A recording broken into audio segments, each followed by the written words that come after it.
Bia Kamal Kanwa online TV channel to kon kaler jasalwat mede kon link jan gwasame me jirama jidit Kanwa online TV channel go rejen go jen der notification bell der ja twain ke der jow der ja tubu ko gwaru ko dor pin waname ler jasalwat banalat gwasame ta dana chireke toga je rewich ke so Sudan ban janga je gwan go kende ni so Sudan la kan gare je ka long ka torbiyele kentin ten kon ne jan dana banalat ngum shora laden gwasame ban jali an jo ban len gwasame shala do ne shi de ni so Sudan People Defense Force SSPDF military tang ala turbil de nimandit en la de ne kap chigurum kana motorcycle kan gwasamo chugadwel gora erenen tin konen kap ke motorcycle chu lieutenant gwasamo kan gadwel gor ka to bab kene ke jen turbil de nyenamo ko en gere jaga long to gare wich jani men shal kerum bek dol dang jok wa ken tega jo motorcycle ka kel wa ken goin kan turbil de nyenamo kan turbil de ni kana jala nok chu bam ne ka pin kare jake duno chala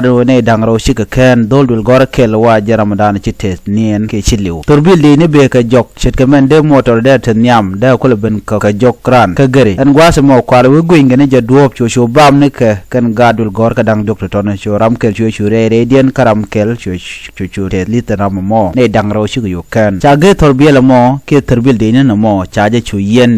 police ne re we ka rumbek cha ken ne dangro den kon te ka bot cha nang re rumbek hospital ka cha gere mo cha jana police ne ko ba jo tik ka do badan en naga gat ke je ke gere je ka je ga jo mishalat gwase me top ke warning kane diala konte la gere je recklessly ke la rana gor no gola do wa yente de gerun ko mi gere je torbel dite to la kana gor no biga na bab shit ke jen torbil mo te torbil chal ke ud